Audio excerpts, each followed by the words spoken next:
नमस्कार दोस्तों, एग्जाम सारथी YouTube channel में आप सभी का स्वागत है। दोस्तों, इस वीडियो में हम बात करेंगे राजस्थान में वीडियो यानी कि ग्राम विकास अधिकारी भर्ती 2025 के बारे में। नोटिफिकेशन जारी हो चुका है दोस्तों, और इसमें जो सीटों का वर्गीकरण किया गया है उसको लेकर के विवाद भी सामने आया है।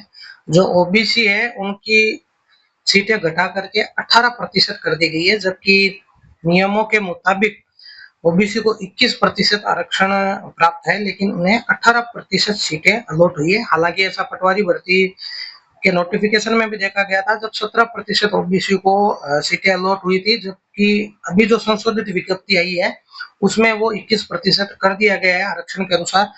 इसी तरीके से इसमें भी जैसे ही सरकार के संज्ञान में लाया जाएगा, विभाग के संज्ञान में लाया जाएगा, इस आरक्षण की विसंगतियों को दूर करके वापस से 21% किया जाएगा, ये उम्मीद है। और जैसा कि पटवारी भर्ती में हुआ है, तो यहाँ पर भी जो है ध्यान दिलवाने की जरूरत है दोस्तों।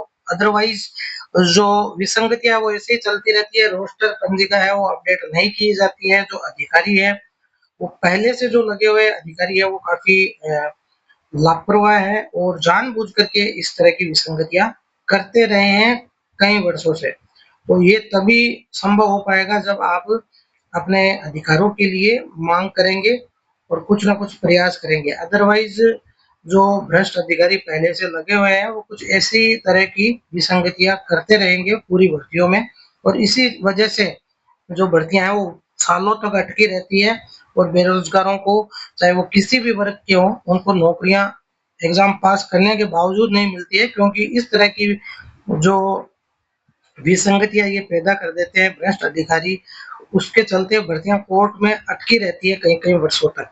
तो चलिए दोस्तों, यहाँ पर आप देख सकते हैं जो शुल्क वगैरह है वो भी क्रीमिलियर ओबीसी के लिए और सामान्य वर्ग के लिए, अति पिछड़ा वर्ग के लिए, सबके लिए 600 रुपए है। बाकी जो नॉन क्रीमिलियर ओबीसी वगैरह इनके लिए 400 है, और सामान्य दिव्यांगजन के लिए 400 है।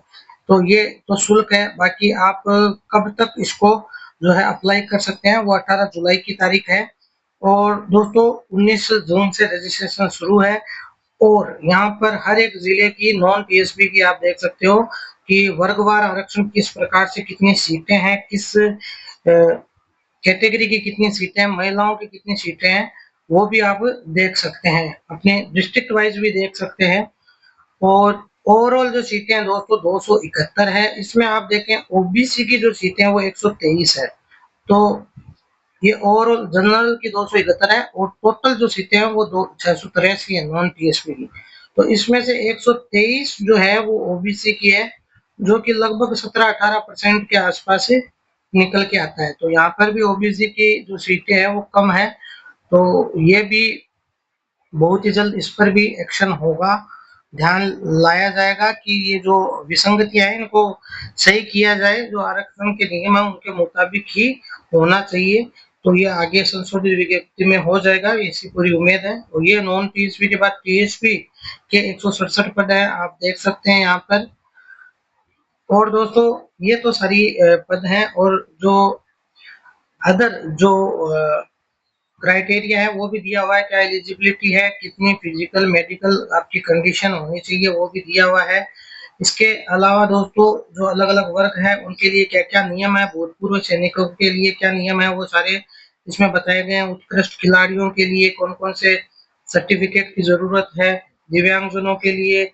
इसके बाद में पात्रता के लिए दोस्तों इसमें सीधा सीधा लिखा है स्नातक, और साथ में कोई भी आपका कंप्यूटर में सर्टिफिकेट जैसे RSCIT या कुछ भी होना चाहिए। इसके अलावा दोस्तों आयु सीमा भी इसमें दी हुई है कि जो 1/1/2026 को 40 वर्ष तक, मिनिमम 18 से 40 वर्ष तक। दोस्तों नेक्स्ट हम बात करते हैं जो कब तक आपका जो है होना चाहिए अप्लाई, वो 18 जुलाई दिया है रात्रि 12 बजे तक। तो इस तरीके से 19 से लेके 18 जुलाई तक का ये पूरा टाइम दिया। परीक्षा का आयोजन 31 अगस्त को दिया हुआ है। पहले से नॉर्मलाइजेशन की प्रक्रिया पहले से दी हुई है। तो दोस्तों ये नॉर्मलाइजेशन है, जैसा कि अभी पशु परिचर भर्ती में हुआ, इसकी वजह से काफी विवाद है, क्योंकि ये नॉर्मलाइजेशन का जो भी तरीका बोर्ड अपना रहा है ये उचित नहीं है। जिस शिफ्ट का पेपर कठिन था, जो शुरू की शिफ्ट थी, उनका जिनका पेपर कठिन था, पैटर्न डिस्क्लोज नहीं हुआ था और क्वेश्चंस भी रिपीट नहीं हुए थे, उनके मार्क्स घटा दिए गए।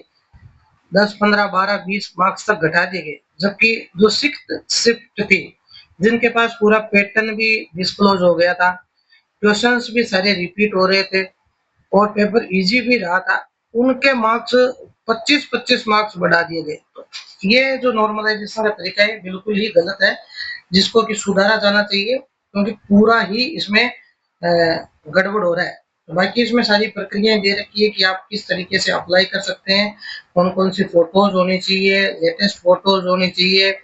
इसके अलावा दोस्तों कौन कौन से प्रमाण पत्र है और उनकी क्या वैधता है, कब तक के प्रमाण पत्र होने चाहिए। इसी फाइनेंशियल ईयर के आप अगर प्रमाण पत्र बनाओ तो बहुत ही अच्छा रहेगा। सिलेबस आप देख सकते हैं, ये परीक्षा की स्कीम देख सकते हैं। सबसे जरूरी जो है चीज सिलेबस, और सिलेबस में आप देख सकते हैं कि कुछ नहीं है, वही सिलेबस है जो कि पटवारी में आपका सिलेबस है। सामान्य हिंदी, इंग्लिश, गणित, सामान्य ज्ञान, भूगोल, राजस्थान की कृषि, आर्थिक, राजस्थान इतिहास, संस्कृति, basic computer, total 160 question, 200 marks, 3 घंटे का पेपर। समान अंक होंगे, एक ये नेगेटिव होगा। और दोस्तों ये पूरा सिलेबस का वर्गीकरण है, आप देख सकते हैं। भाषा ज्ञान 50 का, सामान्य हिंदी 30 की, इंग्लिश 20 की, गणित जो है 30 का, जिसमें सारे टॉपिक्स भी दिए हैं कि कौन कौन से जो टॉपिक्स है। हालांकि इसमें थोड़े से टॉपिक्स पटवारी से अलग है, जो कि साझा है, किस्तें हैं, और इसके अलावा हास दर, बहुपद के गुणनफल, और ये कुछ जो माध्य विचलन, केंद्र प्रवृत्ति के माप, चतुर्भुज, वर्ग चाप, ये ज्यामितीय रचनाएं, ये सारा सिलेबस अलग है पटवारी से। सामान्य ज्ञान में समसामयिक घटनाएं, अंतरराष्ट्रीय, राष्ट्रीय, राज्य स्तर के जो समसामयिक मुद्दे। सामान्य विज्ञान में वही सामान्य विज्ञान के सारे विषय हैं। भूगोल में संसार के महत्वपूर्ण भौगोलिक क्षेत्र, स्थान, नदियां, पहाड़, महाद्वीप हो गए। भारत का पर्यावरण और वन्य जीवन, पारिस्थितिकी, राजस्थान का भौगोलिक परिदृश्य, रेगिस्तान वगैरह, और ऊर्जा ऊर्जा के साधन। राजस्थान के संदर्भ में जो कृषि है, विकास, आर्थिक विकास योजनाएं हैं, और इसके अलावा जो भी संस्थाएं हैं, पंचायती राज संस्थाएं हैं। राजस्थान की संस्कृति और इतिहास, स्वतंत्रता आंदोलन, मध्यकालीन इतिहास, संगीत, नाटक, बोलियां, हस्तकला, मेले, त्योहार, और ये सारा सिलेबस संस्कृति का है। उसके बाद में कंप्यूटर का basic computer characteristic, RAM ROM, input output, operating system, MS office वगैरह सॉफ्टवेयर, हार्डवेयर, बहुत ही बेसिक सा है, 10 अंकों का। तो ये पूरा सिलेबस है, और बाकी सब बोर्ड की वेबसाइट पर अपडेटेड मिलता रहेगा, ये ऐसा इसमें बताया गया है। तो दोस्तों वीडियो पसंद आया हो तो इसको लाइक करें, शेयर करें, साथ ही अपने दोस्तों को भी इस वीडियो को भेजें, ताकि उनको भी अपडेट मिल सके। चैनल को सब्सक्राइब जरूर करें। धन्यवाद।